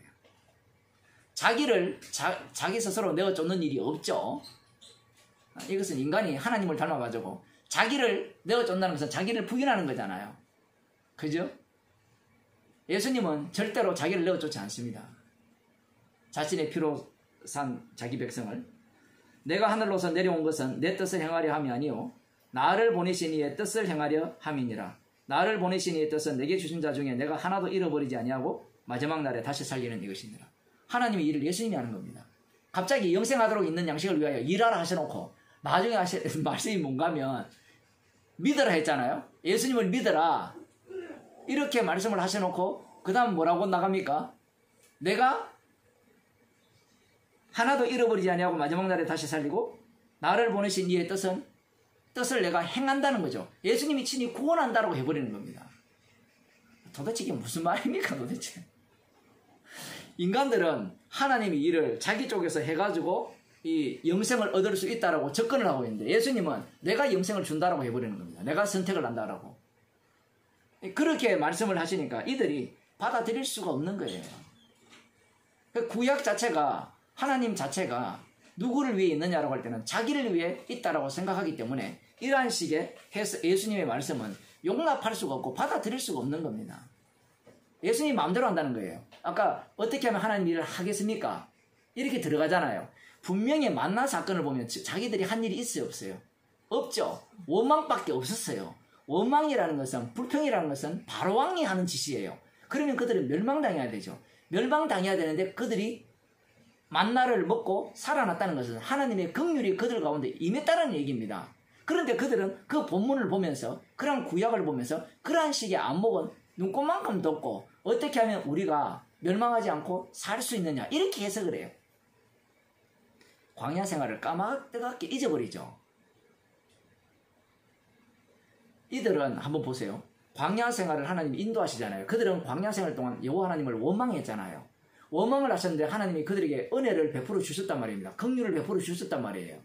그래서 멸망 안 당했거든요. 그런데 이 왕조시대 이후에 북이스라엘과 남유다가 멸망당하잖아요. 그 멸망당한 이유가 뭡니까? 선지자들이 외치에 의하면 우상숭배를 했고 율법대로 살지 않았기 때문에 멸망을 당했다라는 겁니다. 그러면 이 논리라면 광야시대에 그들이 다 멸망당해야 되죠. 약속의 땅에 못 들어가야 되잖아요. 그런데 어떻게 들어갈 수 있었습니까? 이 성경 본문을 해석할 때 자기들 입장에서 지 마음대로 해석을 하는 거예요. 언약을 위해서 하나님께서 왕조시대까지 끌고 온 거예요. 그래서 바벨론 포로로 잡혀가게 하신 겁니다. 그런데 이들은 이 전체 하나님께서 하신 그 계시를 자기들 중심으로 해석을 하는 거예요. 취사선택을 하는 겁니다. 자기들 유리한 쪽으로. 그래서 멸망당한 이유를 어떻게 보느냐라고 할 때는 자신들이 하나님 말씀에 순종하지 않아서 멸망당했다는 겁니다. 그러면 멸망당하지 않으려면 어떻게 해야 되느냐? 말씀에 순종하는 방법밖에 없죠. 그 방법 외에는 나올 수가 없어요. 자, 우리들 한번 질문해 봅시다. 천국을 어떻게 갈 수 있습니까? 예수 믿어야 가죠. 맞죠? 그죠? 그 방법밖에 없잖아요. 지금 맞죠? 그거와 똑같은 거예요. 그런 답을 사람들에게 주면 어떻게 하겠어요? 믿어야 되겠죠. 믿어야 천국 간다니까. 그죠? 그러면 그 믿어야 천국 간다는 그 논리를 지금 유대인들이 그대로 담고 있는 거예요.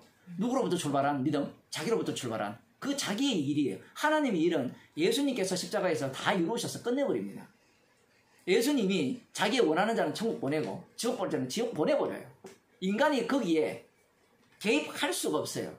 이렇게 아무리 이야기해도 사람들은 말귀를 못 알아들어요. 못 알아듣고 뭐라고 하는가 하면 맞아요. 주님이 구원할 자는 구원하고 천국할 자는 천국하는 줄을 내가 믿습니다. 이래놔. 논리가. 이거 얼마나 웃기는 이야기입니까? 그 주권을 믿는 자들이 그렇게 이야기하거든요. 주권이라 얘기해놓고 그 주권 위에 누가 서 있는 거면 주권을 믿는 지가 서 있어요. 지가 믿으니까 지는 구원받는다 이렇게 들어가는 거예요. 논리가. 이러한 사고방식들은 이 육이 있는 한 못 벗어납니다. 악마의 세력 속에 있는 인간들은. 그럼 뭐 어떻게 이러한 사고방식에서 빠져나오냐 할 때는 성령이 임해야 되죠. 성령이 임하면 주께서 야곱된 인간을 이스라엘로 바꿔버립니다. 그것을 위해서 주님께서 우리들에게 성령을 주신 거예요.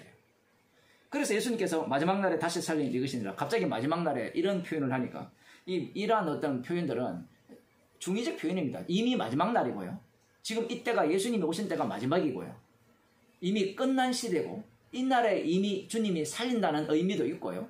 나중에 예수님께서 재림하실 때 이제 무덤 속에 있는 자도 다시 살린다는 의미도 있고요. 이게 같이 있는 겁니다. 어쨌든 마지막 날에 다시 살리는 것이니라. 이게 예수님이 하시는 일입니다. 지금 마지막 때에 예수님께서 심판적으로 오셔서 지금 자기의 십자가의 피능력으로 모두가 다 지옥 가야 되는데 그 심판 속에서 긍휼히 이길 자는 긍휼히 이기시고 유월절 어린 양과 똑같아요. 여호와의 방과 똑같은 사건을 예수님께서 일으키셔서 천국 보낼 자는 천국 보내시고 지옥 보낼 자는 지옥 보내신다는 이 말씀을 하고 계시는 거예요.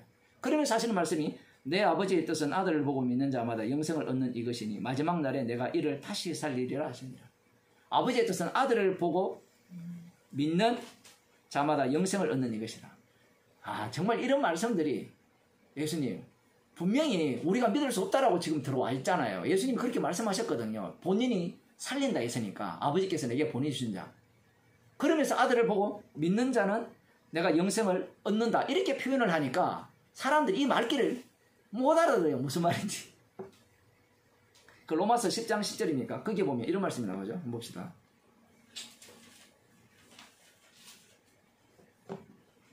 사람이 마음으로 믿어 의에 이르고 입으로 시인하여 구원에 이르느니라.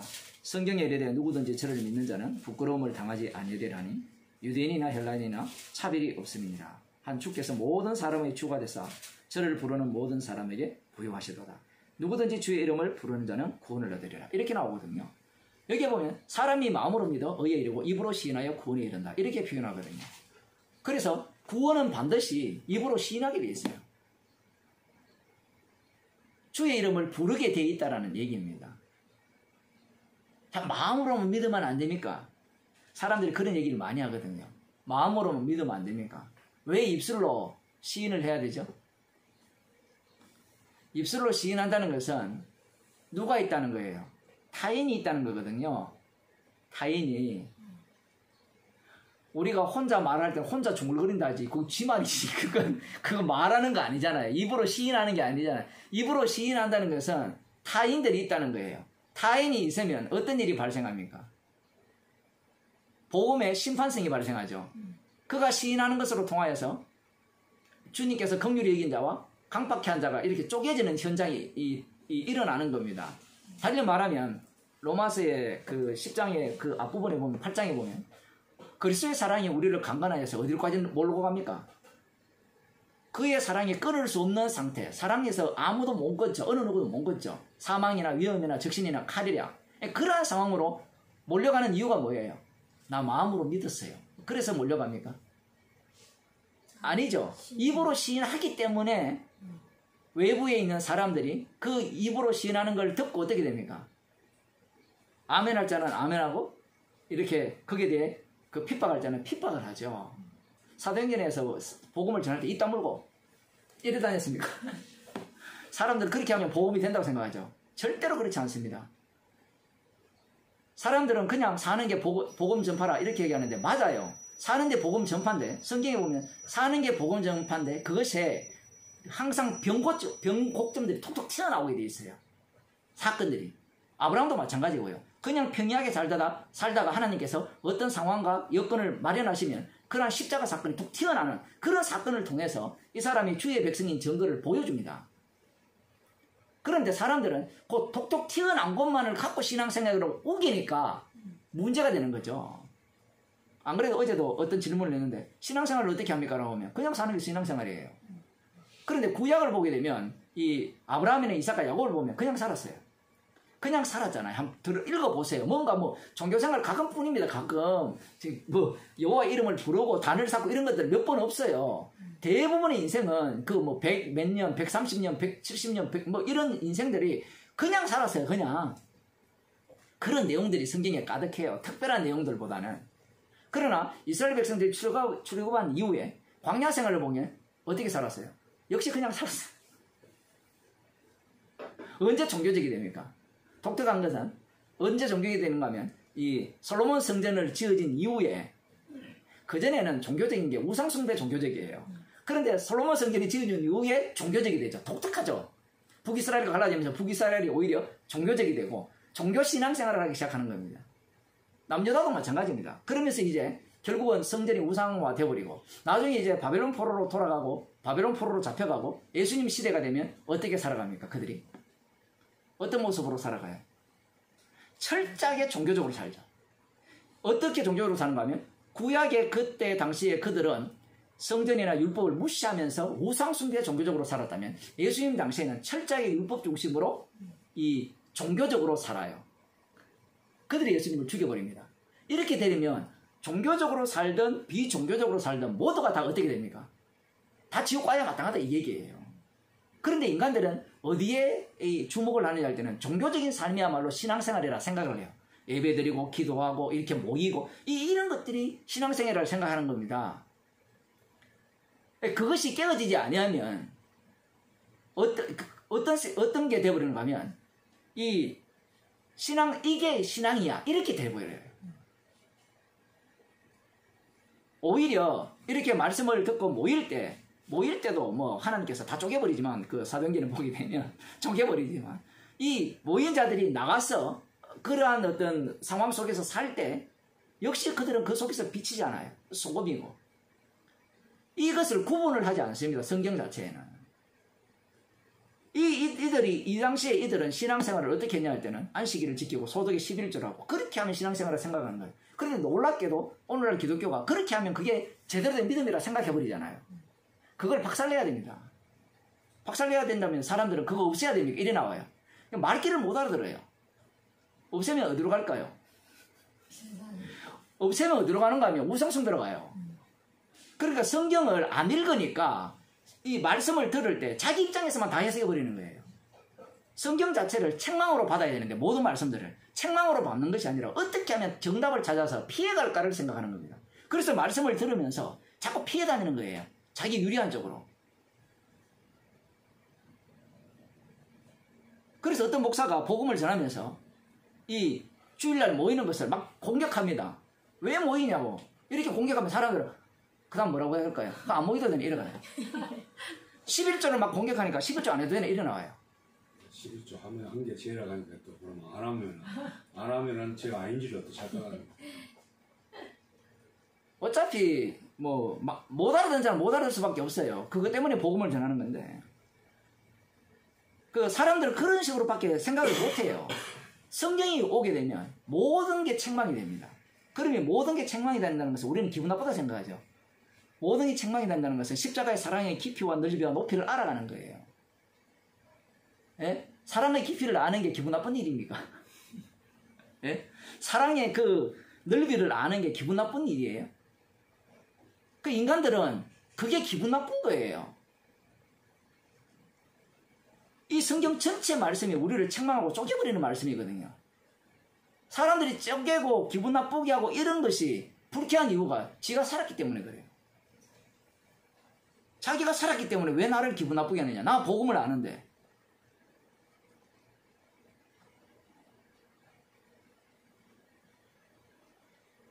어떤 사람들이 그런 성향이 있죠.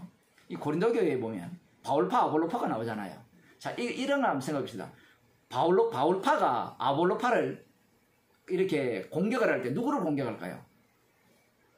아볼로를 공격하겠죠. 그 아볼로파는 바울을 공격하겠죠. 너가 스승이 뭐 잘났냐? 너가 스승이 뭐 우리 스승보다 나빠? 이렇게 얘기할 때 사도 바울이 뭐라 합니까? 내가 십자가 안 졌다 얘기하거든요. 제가 김성수 목사를 이렇게 비판하니까 김성수 목사 찐팬들 많잖아요. 찐팬들 얼마나 여러분들 다 찐팬이에요. 처음에 때 김성수 목사 욕하니까 열받아가 가버렸잖아요. 지금 탕자교회 그 모임 오시는 어떤 집사님도 뭐 우리 처음 강의할 때 그거 듣다가 열받아가 안 들었다 하시는. 십자가 졌습니까 그 사람이? 자살했지 뭐 십자가 졌습니까? 저도 마찬가지고 제가 십자가 졌어요? 아무도 십자가 안 졌거든요. 그 십자가 복음 앞에 즐거워해야 되는데 사람들은 나를 지탱해주는 그 사람을 비난하고 공격하면 화를 내요.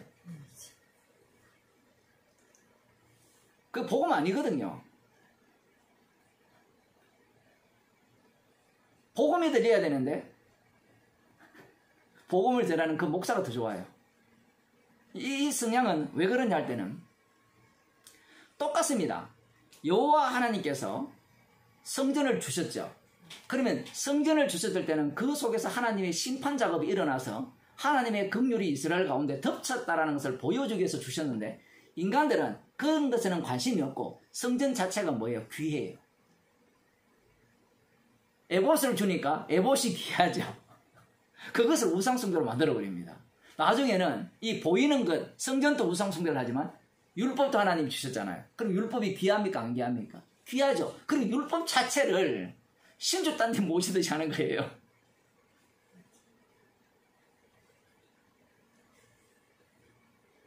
그렇게 사람을 그렇게 나는 바울파가 되어버리면 복음이 안 들리기 시작하는 거예요. 그때부터는 어떻게 복음이 들리는가 하면 당신이 바울파인지 나를 공격하는지 안 하는지 그거부터 보려고 하는 거예요. 정말 이걸 뛰어넘기가 제가 볼 때는 불가능합니다. 불가능해요. 성령께서 이렇게 우리를 이렇게 깨지 아니하시면 이것은 못 뛰어넘게 돼 있어요, 인간은. 못 뛰어넘으면 어떤 상황이 발생하는 겁니까? 자기가 좋아하는 목사가 십자가 진 거예요. 그 목사 생기다가 지옥 가는 겁니다. 아니, 우리 교회 목사님이 복음을 전하는데요. 복음을 전하면 복음이 들려야 되지. 왜 그 목사를 신뢰합니까?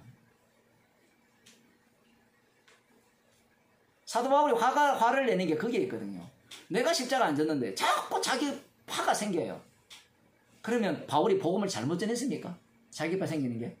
잘못 전해서 뭐 아볼로가 잘못 전해서 베드로가 잘못 전해서 자기 파가 생겼어요? 예? 주님은 파 생기라고 복음을 전하게 하신 거예요.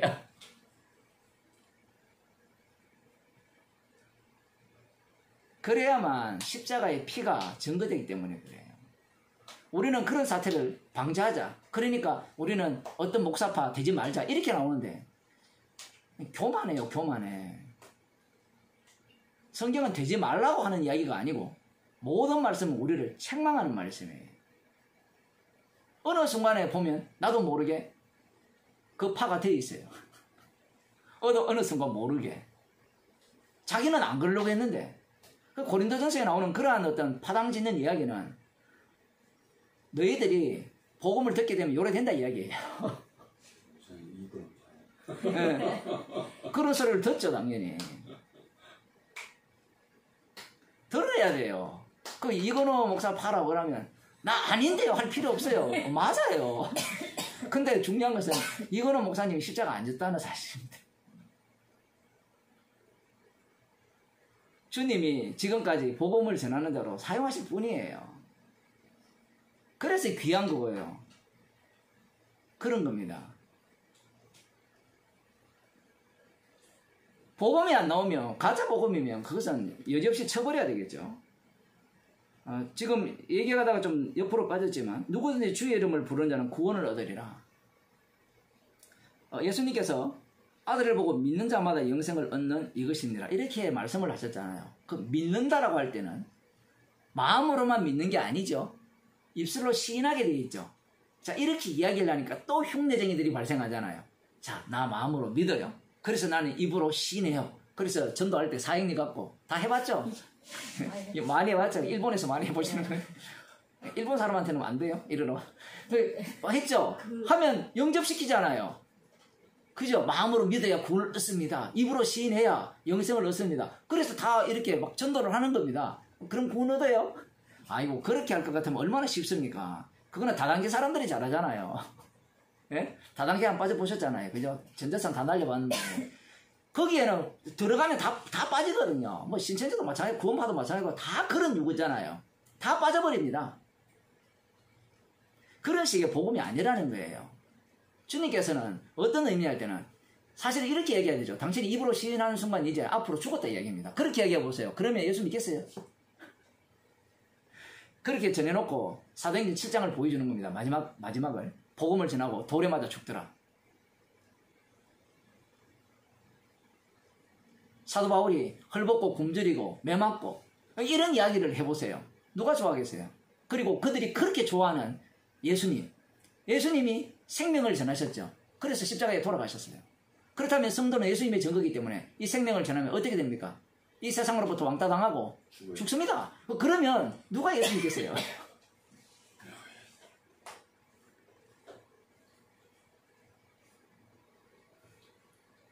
목사가 망하려고 목사합니까? 목회하려고 목사잖아요. 교회 한번 제대로 해보려고. 복음을 그렇게 이해를 하지 않는 거예요. 아들을 보고 믿는 자마다 영생을 얻는다라고 하니까 아들을 믿고 영생을 얻으려고 덤벼들죠. 덤벼들면 그 영생이라는 것이 아들을 믿는 것이 결국은 앞서서 유대인들이 갖고 있는 그 사고방식에서 못 벗어나는 사고방식이죠. 나를 위한 믿음이죠. 나를 위한 예수가 되고 그게 구원파잖아요. 구원파만 전부 다 그래요. 대한민국 교회가 뭐 장로교회가 되었든 개혁교회가 되었든 다 구원파예요.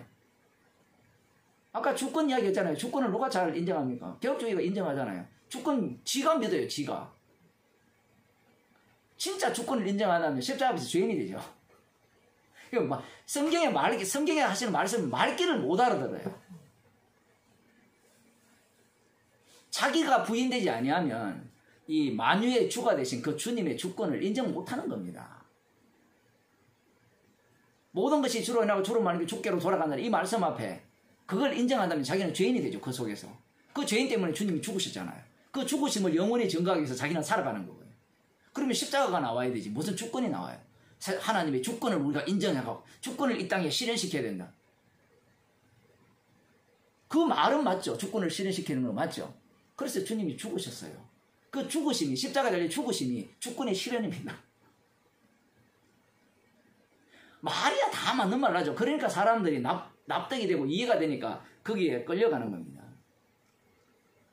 이 믿게 하시는 분도 주님이거든요. 십자가의 피능력으로 믿게 하는 겁니다. 자, 이렇게 말씀을 하시니까 자기가 하늘에서 내려온 떡이라 하심으로 유대인들이 예수께 대하여 막 수군거리기 시작합니다.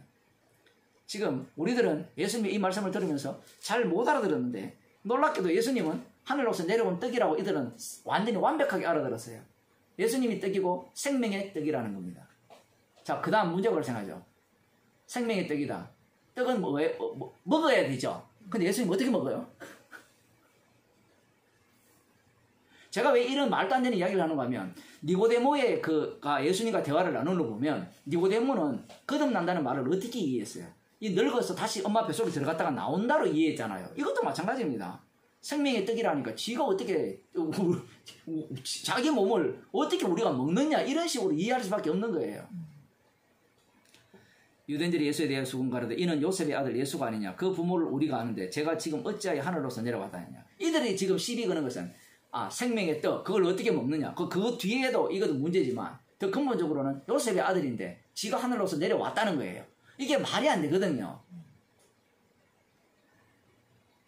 정말 어려운 겁니다. 이들이 생각하는 것은 메시아가 올 때는 어디에서 나는지 알지 못한다. 인자가 구름 타고 내려오잖아요. 그 다니엘서에 보게 되면 이처럼 구름 타고 내려온다고 했을 때 이 예수님이 만약에 하늘에서 내려왔다면 사람의 몸에서 태어나면 안 된다라는 겁니다. 이게 이제 마태복음 1장 말씀인데 아브라함과 다윗의 자손 예수 그리스도의 세계라 그 속에서 예수님이 태어나잖아요. 그 혈통을 잇고 태어난단 말입니다. 태어났다는 말은 그 혈통 자체를 부정하고 하늘로부터 난 자임을 말씀하기 위해서 그 속에 들어오셨거든요. 그런데 이들의 눈에는 그 부모를 안다는 거죠. 마리아도 알고 요셉을 알고 마리아가 아무리 내가 성령으로 잉태했다 아무리 이렇게 주장해도 그들 눈에는 거짓말하지 말라는 거예요. 어떻게 그게 가능하냐는 거예요. 남자 없이 어떻게 애를 갖느냐 얘기입니다. 성령으로 잉태한다. 그게 어떻게 가능하냐는 거예요. 불가능한 거죠. 이 세상에는 원인 없는 결과가 없거든요. 핑계 없는 무덤 없다 뭐 그런 얘기도 있지만 그래서 예수님께서 하늘로서 내려왔다니까 그 떡이라는 것을 둘째치고 그것도 지금 뒤에 가면 말도 안 되는 이야기라고 이야기를 하는데 떡이라는 것을 둘째치고 하늘로서 내려왔다는 것도 말이 안 된다는 겁니다. 아마 우리들도 이 당시에 살았다면 그럴 수밖에 없어요. 특히 그 동네에서 살았다 생각해 보세요. 그래서 예수님이 선지자는 고향에서 높임을 받지 못한다 이렇게 나오는 이유가 뭔가 하면 다 예수님의 고향에서 살고 있는 인간들이기 때문에 그 주변에 산다면 그 예수님이 하늘에서 내려오신 분이라 이렇게 믿을 수가 없는 겁니다. 그러면 어떻게 해서 하늘로부터 내려오신 분임을 믿을 수 있느냐라고 할 때는 예수님께서 친히 구원한 자만 그렇게 돼요.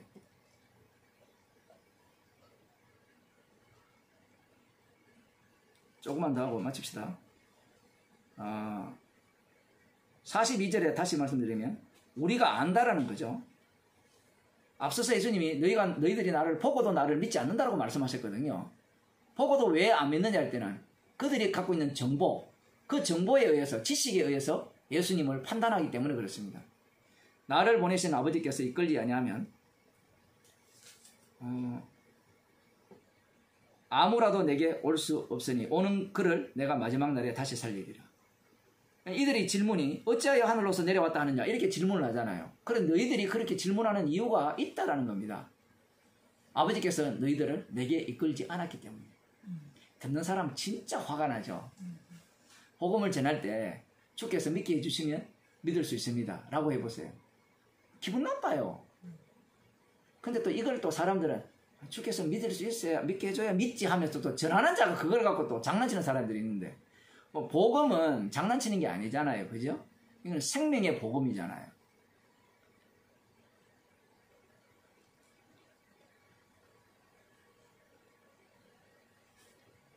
아버지께서 이끌지 아니하면, 이건 달리 표현하면 이제 이 아버지께서 이끄신다는 것이 예수님에게 인자됨을 인하여 심판하는 권세를 주셔서 예수님이 친히 자기 백성을 부르지 않은 이상은 결코 예수님께로 올 수 없습니다.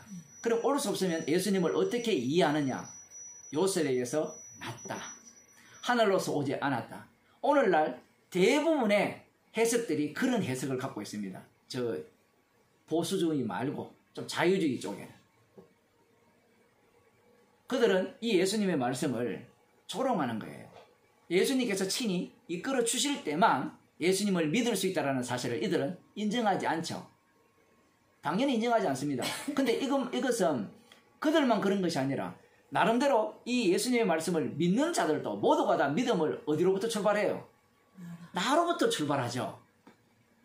그러니 예수님의 말씀을 완전히 무시해도 이만저만 무시하는 게 아니에요.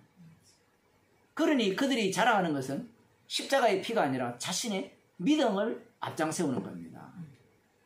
그래서 다시 이제 말씀을 맺으면 유대인들이 구약을 해석을 할 때 그 광야에 만나 내린 그 사건을 해석할 때 어떻게 해석했다 했습니까? 완전히 자기들의 죄는 싹 빼버리고 여호와의 이름이 하시는 일은 싹 빼버리고 오히려 여호와의 이름을 물었다 했죠. 하나님의 이름이 뭐냐라고 묻는 그 사고방식을 지금 예수님 때 그대로 보여주고 있다는 사실입니다. 메시아가 온다면 우리를 위해 오셔야 된다는 거고 나를 위해 오셔야 된다는 거고, 그리고 중요한 것은 나를 위해 오신 그 메시아는 내가 믿을 수 있어야 된다는 겁니다. 내가 내 쪽에서. 그런데 예수님이 걸림돌을 확 놓으셨죠. 요셉의 아들로 오셨잖아요. 도저히 하늘로부터 오신 분임을 못 믿는 그런 정보를 그들 속에 깔아버린 겁니다. 그렇게 하신 이유를 아시겠죠? 지옥 갈 자는 지옥 가야 되기 때문에 그래요. 그러면 그러한 사실을 알면도 불구하고 어떻게 믿느냐? 마리아 같은 경우는 믿잖아요. 그 형제들도 나중에 믿는데 어떻게 이 믿음 속으로 들어오느냐 할 때는 주님의 선택입니다. 기도하시겠습니다. 하나님 아버지, 말씀이 눈앞에 있음에도 불구하고 모든 말씀을 십자가 중심으로 해석하지 못하고 나의 구원 중심으로 해석할 수밖에 없는 육에 속한 자들을 말씀을 통하여 보게 하셨습니다. 우리의 인생에 그러한데 주께서 성령을 저희 가운데 주셔서 십자가의 피 능력을 말씀 가운데 보게 하시고 우리가 살아가는 삶 가운데 보게 하심을 감사드립니다. 나의 구원을 위한 인생이 아니라 십자가의 피복음을 증거하기 위한 인생으로 살아가기를 소원하는 주의 백성이 되게 하옵소서. 예수님 이름으로 기도드리옵나이다. 아멘.